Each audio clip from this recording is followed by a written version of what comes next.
got that video punning? No. But hey, everybody. This is Van here from Getting Cheezy with Van and Cheezy. Say what up, Cheezy. What up? We're back at you again with another new news this week, and Jeezy found the article, so I'm gonna let him jump on into it. It's not CBS Sports this time. It's actually NPR. We're going highbrow. We're going like college professor right now. So, Only college professors and old ladies listen to NPR. wow, I like their. Anyway. I know what I said. Anyway, NPR report. Vanessa Romo of NPR reports on a big Any statement. relation to Tony? I don't know, but I have not fact checked the name or relationship of. I'm on it. Go ahead.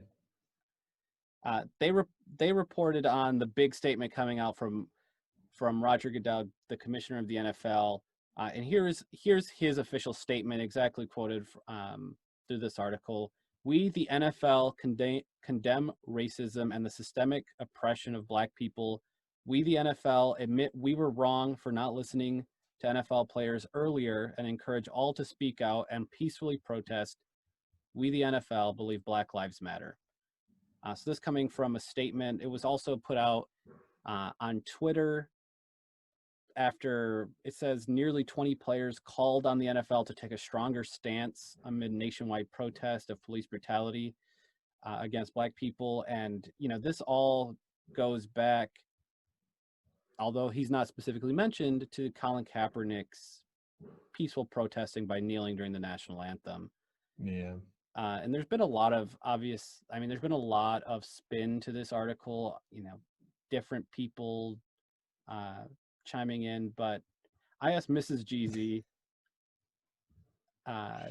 when this is all said and done and you're talking about what's happening, what side, obviously, I think we're going to make some progress with these matters, and you just have to decide where you want to be on which side do you want to be in history. And so I think the NFL. Yeah. I mean, it's obviously a very hot topic right now, and the NFL has been. I've said it many times in this show before. Commissioner Limp Noodle has not taken a stance on much ever in his tenure as the NFL commissioner. So it's good to see him saying I was wrong, and it'll be interesting to see. My understanding is that they are leaving it up to the teams to figure out how they'll allow their players to voice their opinions on the sidelines or whatever else. So it'll be interesting to see. I know back in 2017, the Packers all locked arms, during the national anthem and all that. So there's actually a Packers actually have a player committee. If you didn't know that, an internal player committee that's comprised of basically big name leaders in the locker room, right? So last year, Aaron Rodgers was obviously on it. The Smith brothers were on it. Mason Crosby was probably on it. Dave Bakhtiari. These are all guys that are basically leaders on the team, and they, I think, are going to be the big ones to kind of sit down and figure out a way to have our voices heard and unify as a team. So it'll be interesting to see how each team does that, and goes about it. Yeah, it'll be interesting. I mean, it's obviously a hot topic in the news and in people's minds and everyone's households.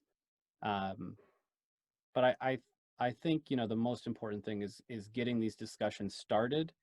And when you have these open discussions, people can grow and change and learn just how to be better. So I think that's, at least it shows that the NFL is trying, is at least thinking about it.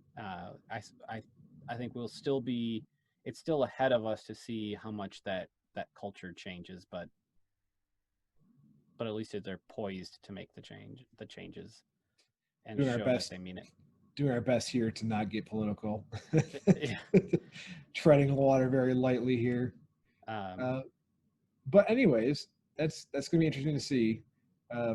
Another non-political, it could be considered, I guess, a little bit. It's to do with coronavirus, so it's again another political, in-your-face topic. The NFL sent out a memo to all the teams, basically saying this is what you can and cannot do to reopen your facilities, and you can have outdoor meetings. So that's neat. Basically, they're saying the locker rooms. There's a whole bunch of rules to it. The locker rooms are going to have 6 feet of distance between lockers, using every other locker, or I guess fabricating a new locker room. Rearranging furniture, having workouts with no more than like 15 players in the weight room at the same time, or whatever it is. Outdoor activities and virtual meetings. I don't know if you've ever seen the inside of an NFL locker room. It's not that big. Not big enough to give 53 people, I'm sorry, is it 46 that suit up? Not enough to give 46 people 6 feet of distance between each of them. And I mean, right now we're talking 90 players. This is the beginning of the season. No one's been cut. We're talking about 90 guys going in there and, being available, working out, getting trained, practicing all during the training camp and preseason that, we normally expect. So it's interesting. I definitely agree. Right now it's side by side, bench seating and a lot of these things that is just all, open floor space. I think some of these have some space to grow out and still give that spacing, but many of them don't. I think a lot of them are going to be looking towards adding additional, either utilizing a different space as part of their. I mean, especially in the visitor locker room too, right? Usually, like the visitor locker room is substantially worse than the home locker room. Makes sense. And it's usually more cramped and everything too. Like, where are you going to put these people? You're gonna have them like out in the hallway getting ready. I mean, the only other thing that I saw, so that I think that is all true, but the other thing that I thought was very interesting is the NFL is encouraging virtual meetings still, which I think, I'm not sure what that's going to translate to, but it's strange to me to think that you're going to practice for a team sport without the whole team physically. I don't think it's present. Practicing as much as it's like playbook stuff, classroom stuff. That makes sense to me, right? You can do plenty of classroom things virtually. I'm interested to see. The rookies are definitely at a disadvantage.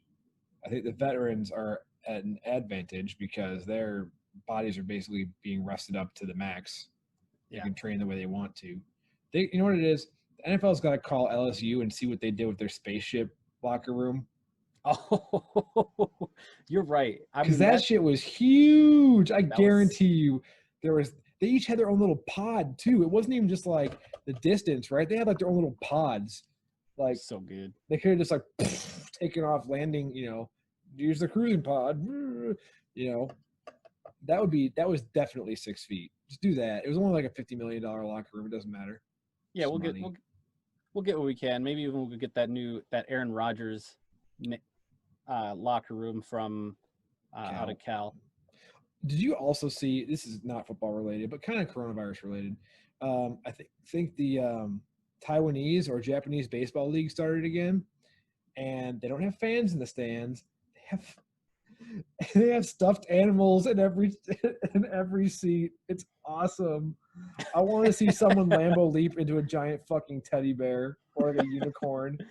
Oh yeah, the I old want Sunshine that. I want Bear. that unicorn to have like a beer taped to it, so that when they jump onto him, it just beer out everywhere.